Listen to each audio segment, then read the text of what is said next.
Welcome to the Sunday service at CSLN. We are a welcoming and inclusive community of inspired individuals caring for and about each other and the entire planetary family. The Center for Spiritual Living Nashville offers spiritual tools for anyone seeking a more fulfilled and meaningful life through a deeper connection with a higher power or universal truths.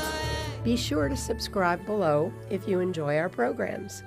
Now let's join today's service. Good morning.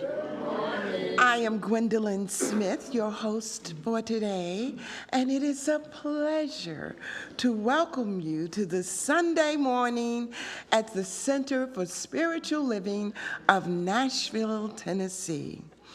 I would like to welcome those who are watching online and all around the world and invite you to come and join us in person here in Nashville. We're excited today because our speaker today is Gregory Fisher. Hold on, wait on it. He will be speaking to us today on real figures of speech. That is going to be a moment for us to open our hearts and minds to the wisdom of his, introducing to us new ways to embrace this truth. So, who are we? We are an inclusive, open, spiritual community for anyone seeking a deeper connection with God. And if you've never been to the Center for Spiritual Living before, we believe there is one God.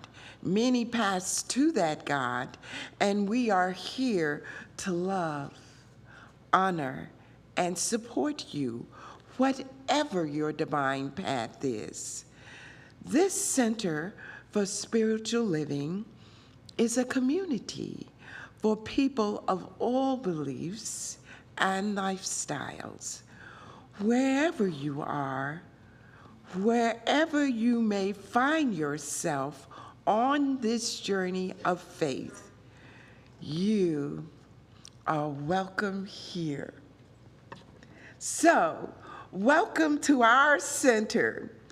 Let's begin our service.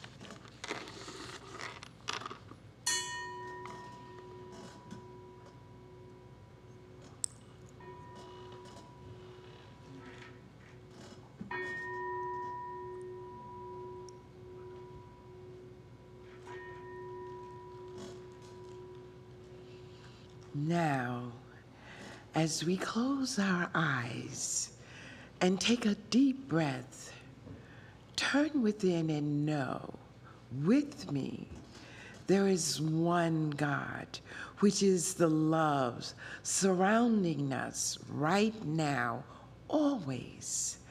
The creative mind that created all things, from the smallest creatures to the grandest, from the nearest star to the most distant, is still creating and lives in each one of us right now. We breathe that in and feel that connection this morning. It is the global thread of truth that moves through all faiths and all spiritual paths. We bless them all.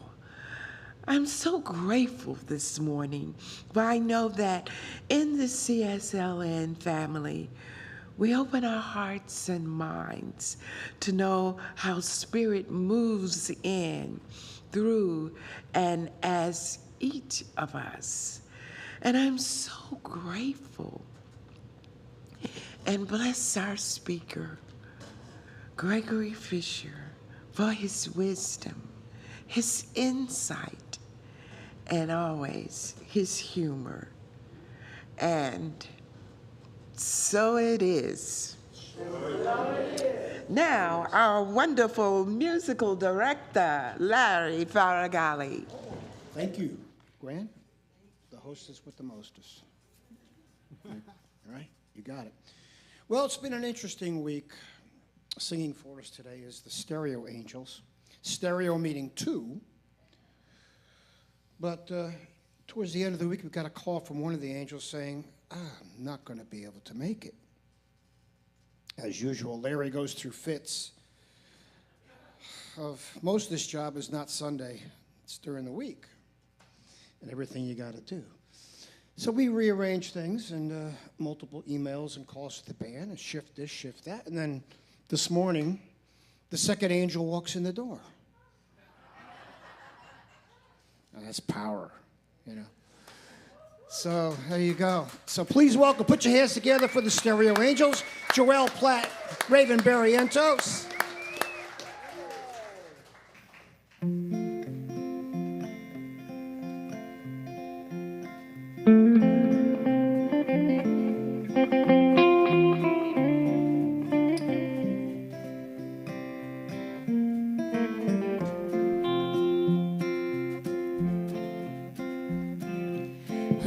Just a poor boy, though my story's seldom told. I have squandered my resistance for a pocket full of mumbles, such are promises. All lies and jest, still a man hears what he wants to hear, and he disregards the rest.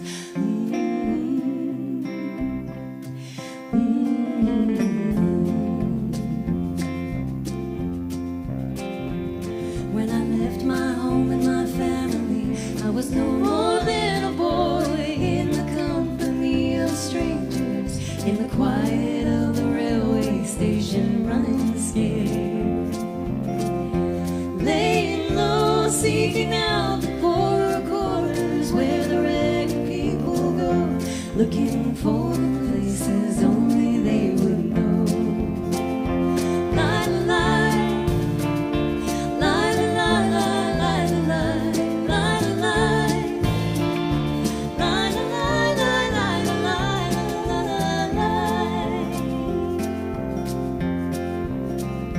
Asking only workmen's wages, I go looking for a job, but I get no offers.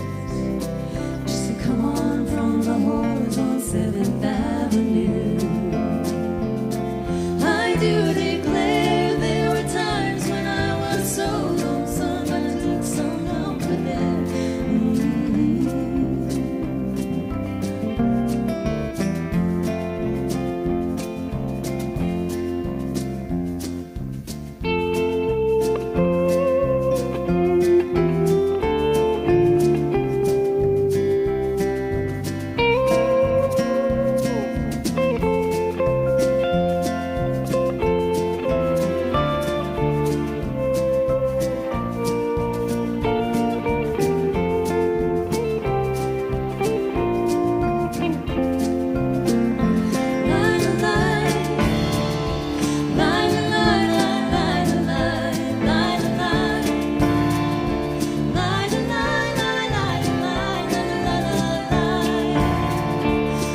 Good morning. I'm Reverend Laura Landris, and I'm going to do a reading this morning. And I am reading an excerpt from Ernest Holmes' book, Can We Talk to God? The chapter on becoming receptive to the divine. If we make ourselves receptive to the idea of love, we become lovable. To the degree that we embody love, we are love. This is why people who love are loved. It does not pay to hate. Hate is a human idea. Love is a divine verity. If we make ourselves receptive to the ideas of peace or poise and calm, calling upon these divine realities, we find them flowing through us, and we become peaceful, poised, and calm. We have mental equilibrium and balance. Try this someday when you feel distraught, discouraged, agitated, and irritated. Sit down with yourself, for there is a self within you that is real. No one can ever enter here but yourself, for it is you. Therefore, sit with yourself that you may meet yourself, that the inner self may talk to the outer self, speak to it, calling it peace, if it is peace you need. Say, perfect me within me, just as though you were talking to a person, or my peace within me, which is perfect, come forth and express through me. And musing on this, meditating upon it, being receptive to it, not forcing, not coercing, but allowing, you will find that the physical body will relax. Your agitation will disappear, confidence and peace will follow, and balance will be gained. So we might say this of other ideas such as life, joy, love, harmony, of any idea that we desire to embody. We are dealing with the creative intelligence of the universe. It is the mind and the intelligence back of all, through all and in all. Look within yourself for the answer. Say, creative, inventive, genius within me, the knower, that which I wish to know about this particular thing is now known to me. Make your words specific and direct. When the universal mind flows through the individual, it comes to the surface of the conscious mind as an actual experience. Truth comes from the inner to the outer self, from God, the universal spirit, to God, the manifest person. For every person is a direct manifestation of God. Now, I invite you to know this spiritual mind treatment with me in the first person for yourself.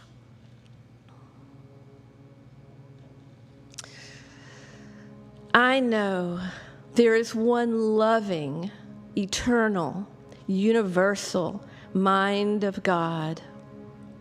This universal mind of God is the life and center of my being. I am one with universal infinite mind. I call upon the creative, inventive genius within me, the knower, to come forth. And I know now what I need to know to move forward in my life. I know exactly what I need to know to have vibrant health. I know exactly what I need to know to have overflowing income and prosperity.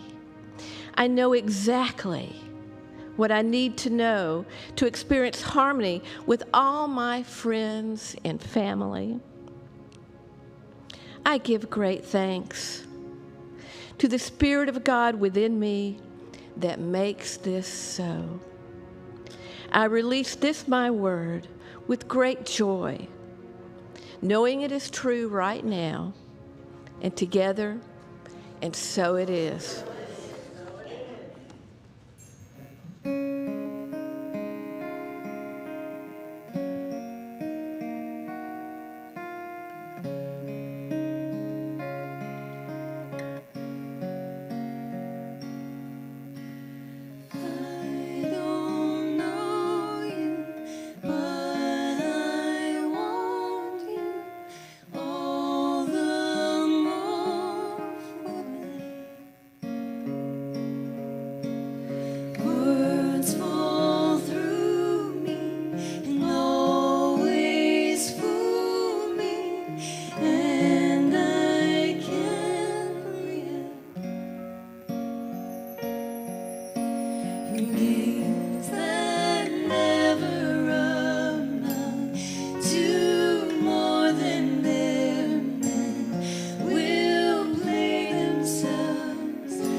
Joel and Raven, and the Stereo Angels.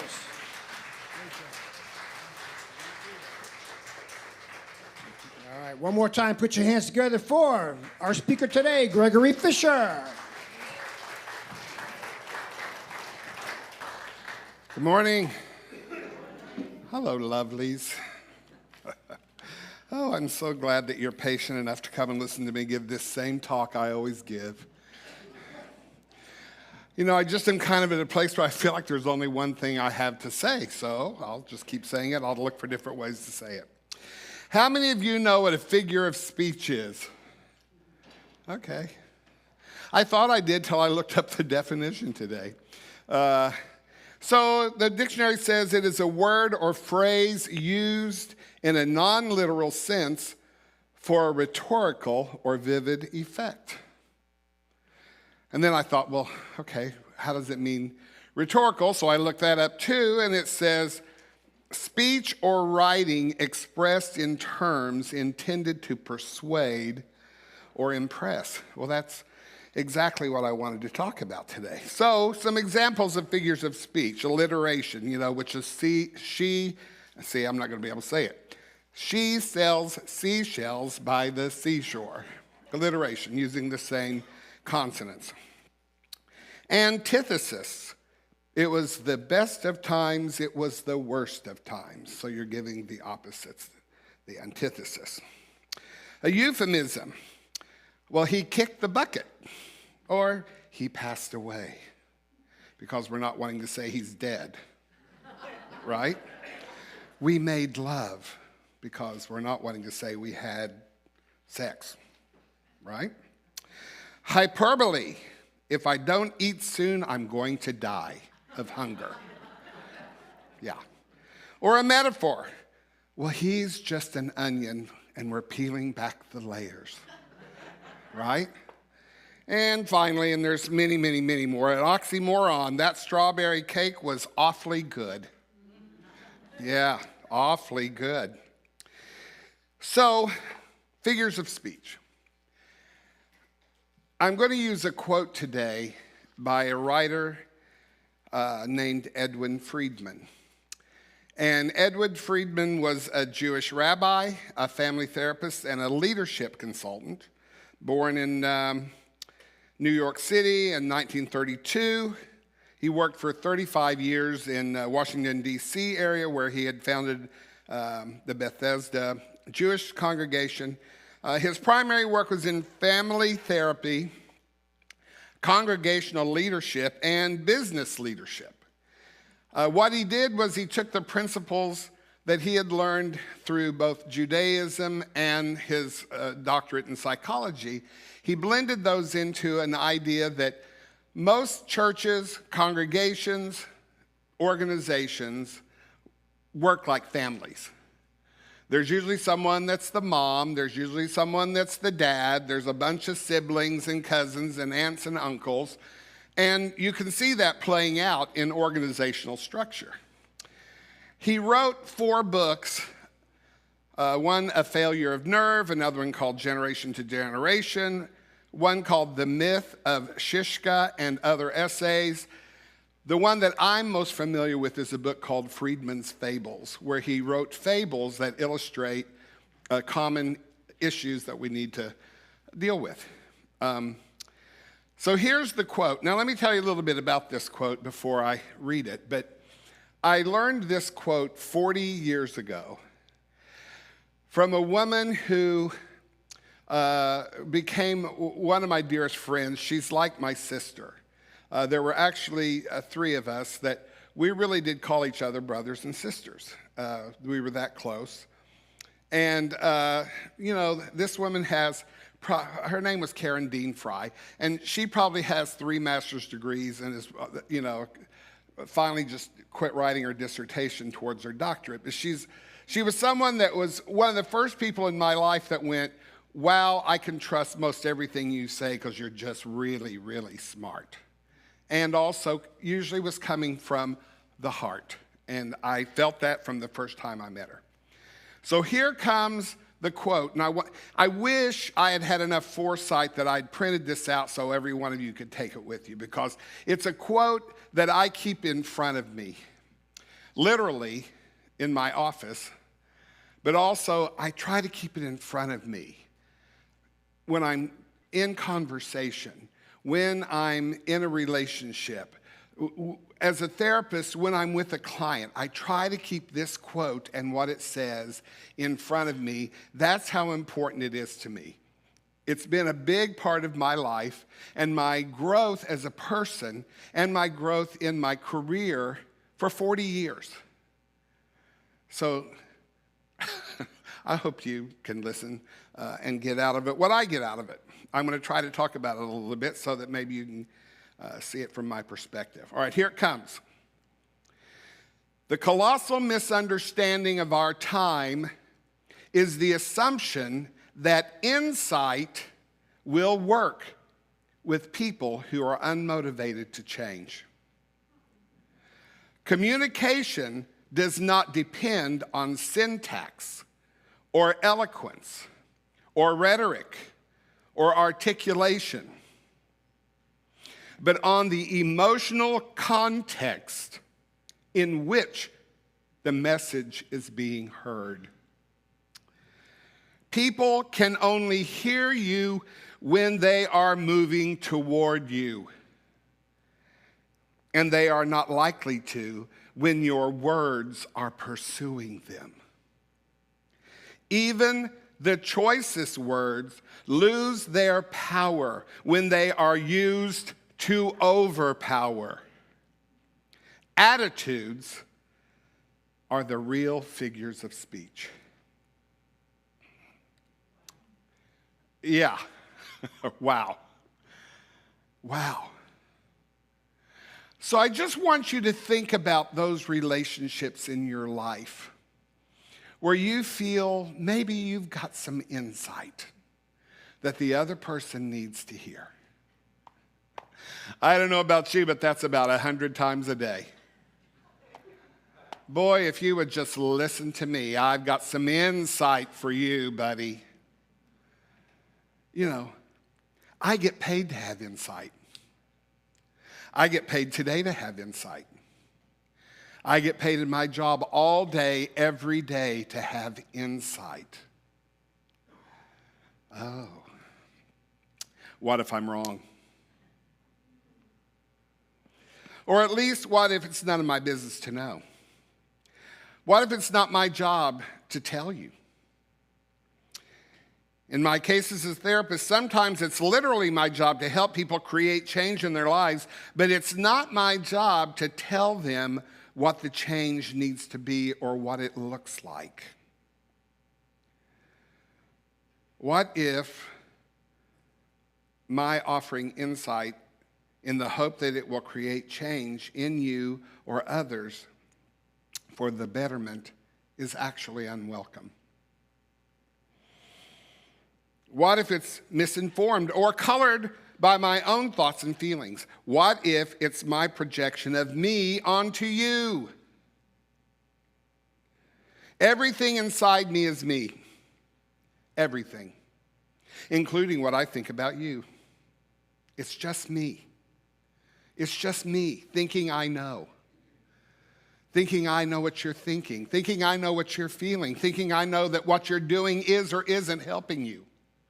It's all me. Just me. Oh, there I am again. Sorry to tell you, but everything inside you is you. Including what you think of me. Including what you think of the person sitting next to you.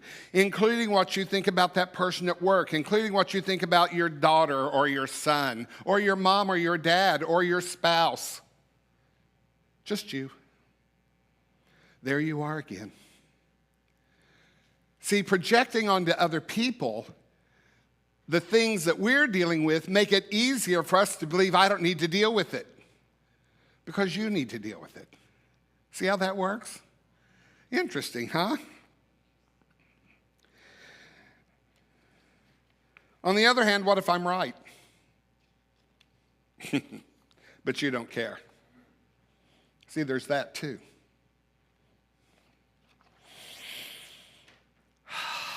Take a breath. We live in a world right now where everyone has an opinion, and we're hearing them shouted very, very loud.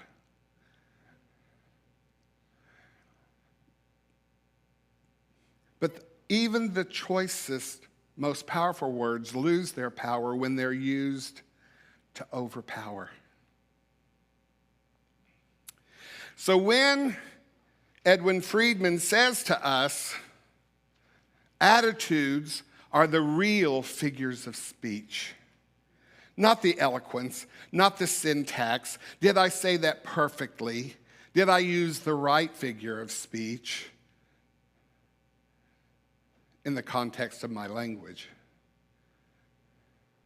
But what if my attitudes are the thing that will keep you from running away? So you remember when he said in the quote, people can only hear you when they are moving toward you. Can you get that visual? Can you get that visual? People can only hear you when they are moving toward you. See, when we're looking at each other and we're moving toward each other. Otherwise, your words are most likely chasing them away. Maybe not physically, but maybe physically. But certainly internally. My words are chasing people away when I'm using them to overpower. When I'm saying, listen to me, here's my insight for you, now change.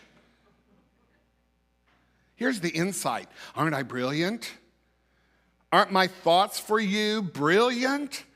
Don't they make you want to, I don't know, change? And they're saying, I'm not motivated for change. And your insight is doing nothing but chasing me away. Emotionally, mentally, and maybe physically, chasing away. So what are the attitudes? What are the attitudes that could be the actual figures of speech? That was the title of the talk. What about love? What about if my conversation begins with love? What if it begins with acceptance? What if it begins with forgiveness? Consideration, tolerance, thoughtfulness, generosity. Laura, your reading today was perfect, you know. I love it. You and I have had this experience before. It's like we weren't talking, but we were of one mind because there is only one mind. I mean, all those things that Ernest Holmes said in that reading are exactly what I'm talking about. What if I could come from a place of knowing there is a me and there is a greater than me? And I'm going to tap into that. What if there's a you and there's a greater than you, and I'm going to ask you to tap into that? Guess what we both just tapped into? The same thing. The one mind, the one heart, the one life. See, now I can have a conversation with you from there, but I also have to know that what if I don't know? But something in me knows. You probably don't know, but there is something in you that knows. And if we get together with both of us tapped into the thing that knows, now maybe we can know. Does that seem too simple? Well, it's not simple. It takes intention. It takes study. It takes practice. And I will say to you what I say to most of my clients, and it will not be perfect. Why? Because it is perfect, but we are not. We are human. We are having a human experience. We are spirit having a human experience, so it's not going to be perfect. But it is worth the effort. I just have learned more and more in my life the older I get, and maybe you have to be old to get this, but I don't think so, actually. But if I can go into every day saying, there's a part of me that knows, but what if I don't know it yet? I could be wrong. I'm in a place now where I feel like I want to end almost every sentence with, and I could be wrong. Only because I'm allowing for the possibility that something in me could actually expand my awareness, could expand my insight. You know, I just keep falling into this habit of thinking I know, and thinking I know about you. But what if I'm wrong? And what if I don't? And what if I stopped relying on myself and relied on something that is me but is also greater than me? I am it, but I am not. I'm not all of it. I want that part that I'm not all of yet. I want to keep growing that in me, and I want it to be a part of every encounter I have. I want every encounter I have to be an encounter of increase. Guess where the increase comes from? Not me, but that is greater than me, and that I can tap into, and that I can surrender to. Surrender. Surrender. How many? Can I say it again 5 times? Surrender, surrender, surrender, surrender, surrender to it. That is you, but is greater than you. In the work that I do, people come into my office and I'll say, so why are you here? So they start telling me a story. They start telling me a story that they believe is true. Many factors in their lives have probably convinced them that it is true. And a lot of times they'll say, well, here's my diagnosis. I have depression, and I have generalized anxiety, and I have borderline personality disorder, and I have substance abuse disorder, severe, recurrent. I mean, they'll go on and on. They sound like they're reading the DSM-5 out loud. And I listen, and it kind of gives me some sense of the direction we're going to go. But I almost always, when they finish that paragraph, say, what if none of that's true? What if none of that's true? What if it's just a story? It feels familiar. You've been encouraged to believe it's true. And now you're trying to encourage me to believe it's true. And that somehow I have an answer that will make all of that go away. But guess what? I have no insight. I have some, but I could be wrong. Right? What if the real answer for them and all of you and me is, what if this story's not true? Do I know it's true? Am I sure it's true? How do I respond when I believe it's true? And who would I be without the story? Who would I be without the story? About me and about you. Who would I be without that story? What would I need to let go of the story? Here's what I need. I need to know that there is a me that has no story other than the one story of the one mind that tells me I'm whole, complete, and perfect. That's the story. What if I could get in touch with the part of me that is calm, curious, clear, confident, courageous, connected, and compassionate? Compassionate toward me. Compassionate toward you. What if I could begin? There's a Polynesian philosophy called Ho'oponopono. And it essentially says this. Well, first, let me tell you a little story about it. So the story is that in Hawaii, there was a mental health facility full of people who had serious mental illness. And they decided to start practicing not from their books that they had in college to tell them how to deal with people with serious mental illness, but they decided to go back to their own ancient tradition of Ho'oponopono. And within months, they emptied out the institution. Here's what Ho'oponopono is, and here's what I now try to do in my practice. It's hard because everything in your institution and in your schooling is telling you something different. But here's where it starts. The client comes in. The first thing I have to do is say, what if there's no problem?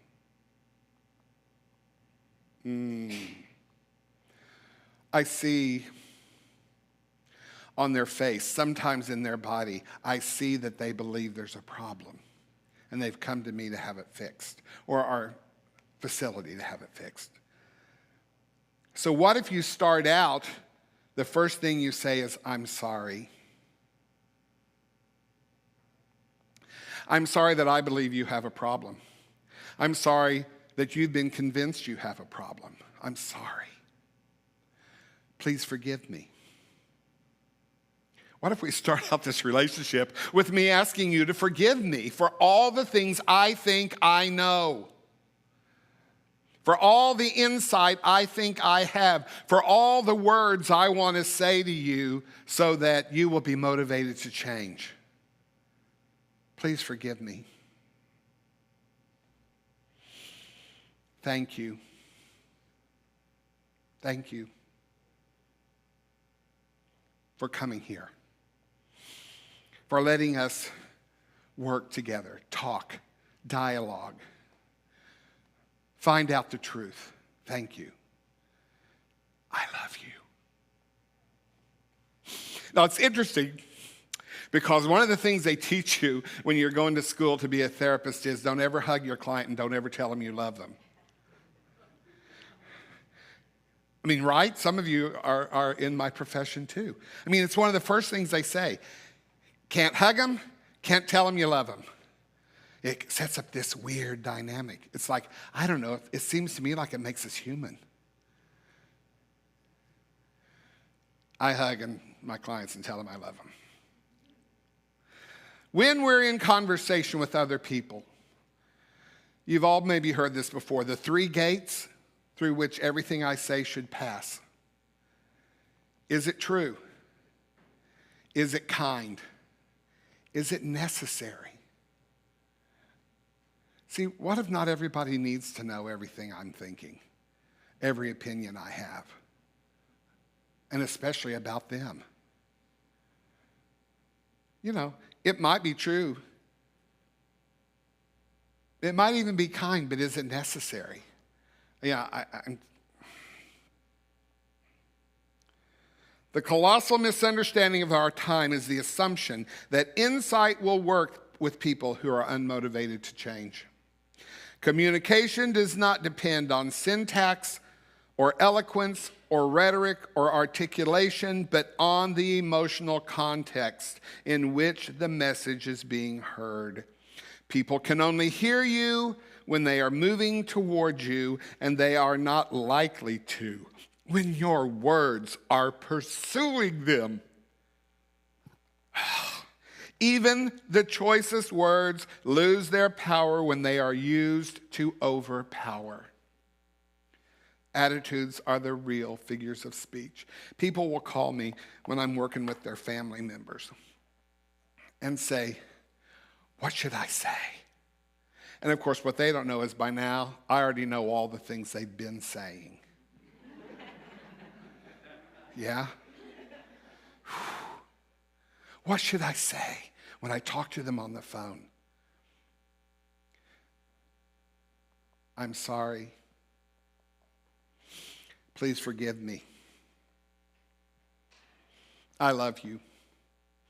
I support you. I will be right here.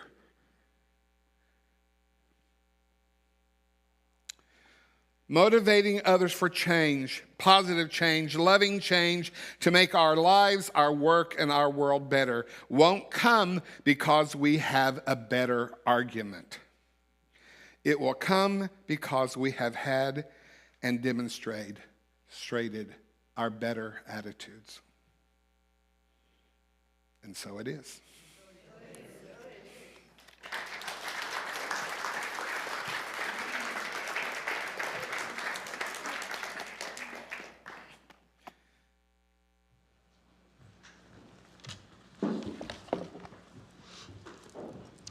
Well, now we all have a new attitude. And as we are creating new attitudes, let us know that now it's time to give back to that what serves us. It's something has touched you today. There are many ways that you can share the love with us, and we're grateful for your offering. I would like to ask our ushers to please come forward. We also have a few other ways we can accept your gifts. You can use a credit card in our bookstore at a terminal where we set up in the back of the lobby, or you can find a document with a QR code in the book pocket in front of your seat. And for our online viewers, please make a contribution using the link in the description below, or mail your check to our street address. Now, repeat after me. Divine love as me blesses and multiplies all that I have, all that I give, and all that I receive. And so it is. Thank you for your loving gifts.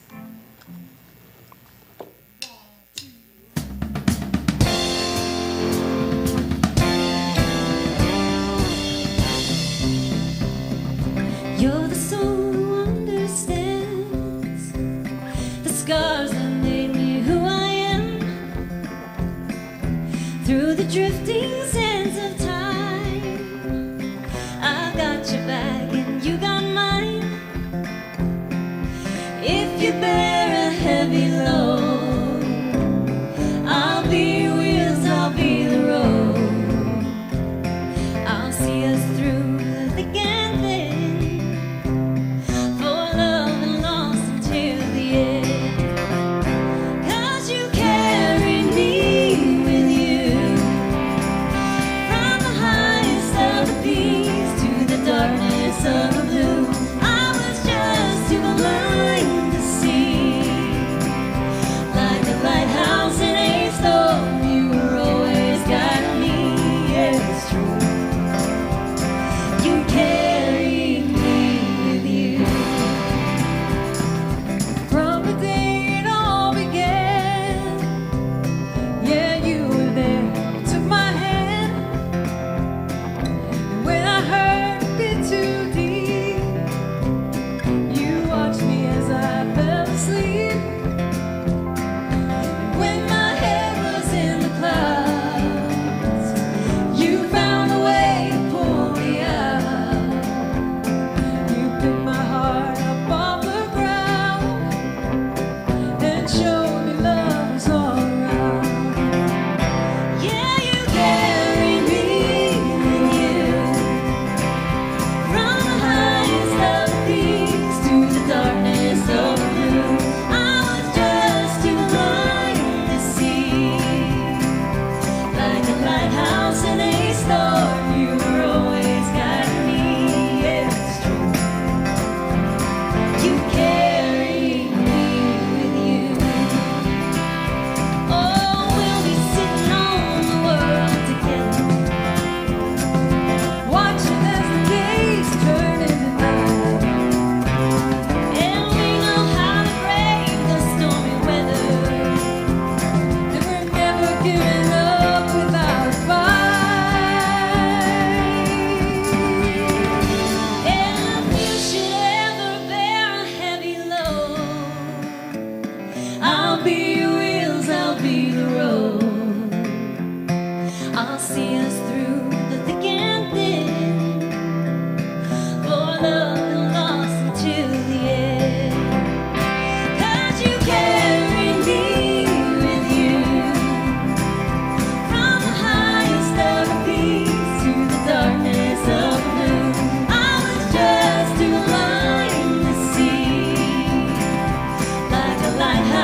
Let us thank our speaker, Gregory Fisher, and our wonderful stereo angels.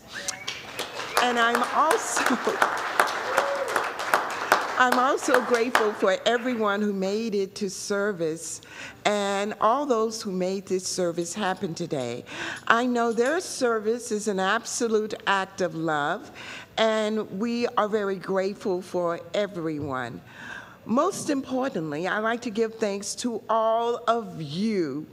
Community, it's what makes CSLN so special.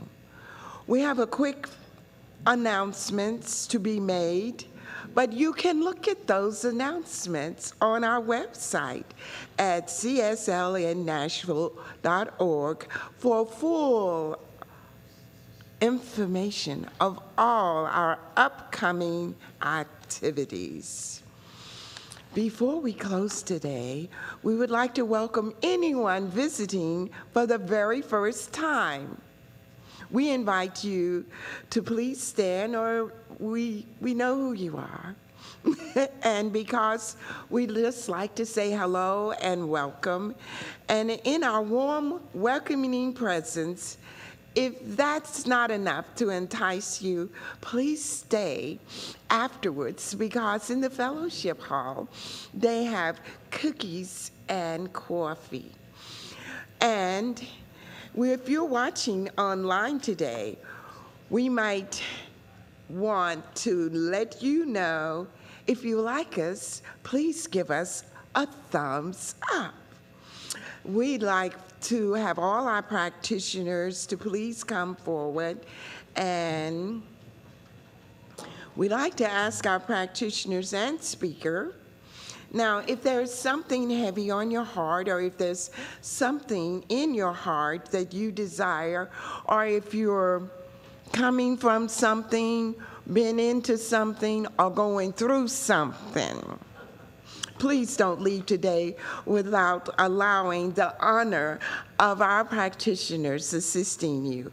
And if you're having health issues or something troubling you, or if you want to attract a new career, more abundance, harmony with your family, please ask one of these professionals in front to pray for you as soon as service is over. And if you're watching online, please go to our website under practitioners and contact them directly.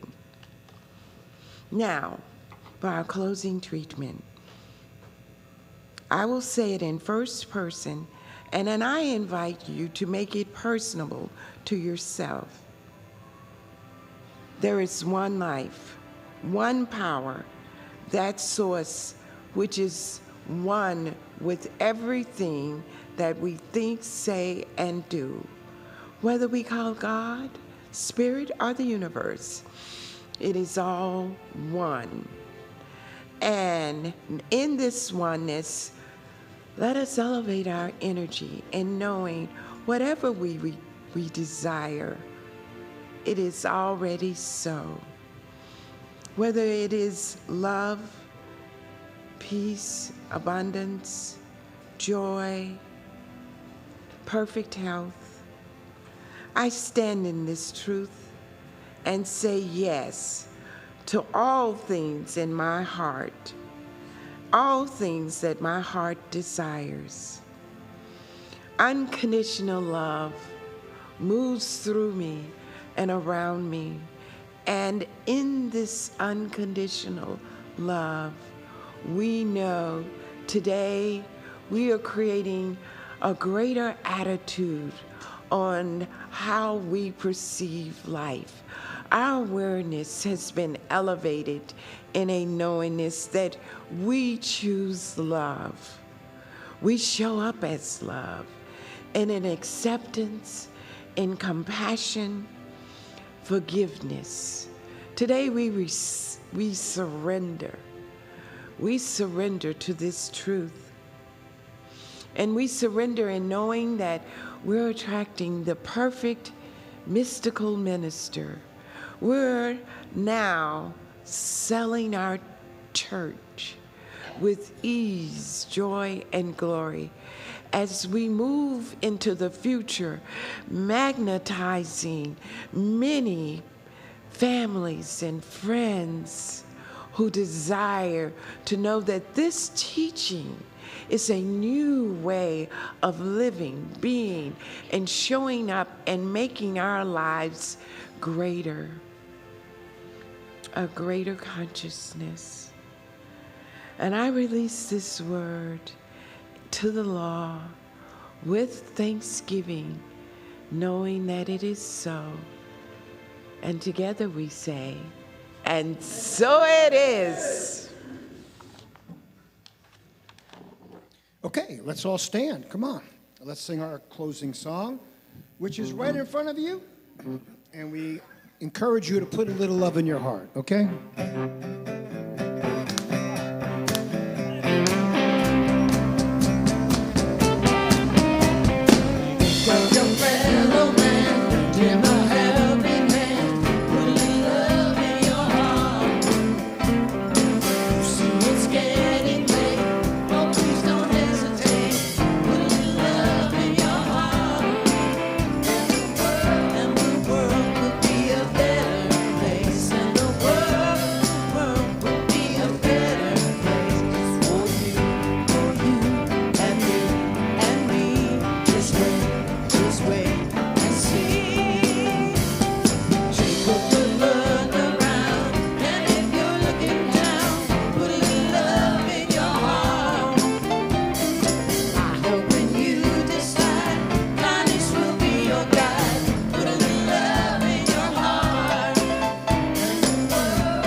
True suspense, looking in the eye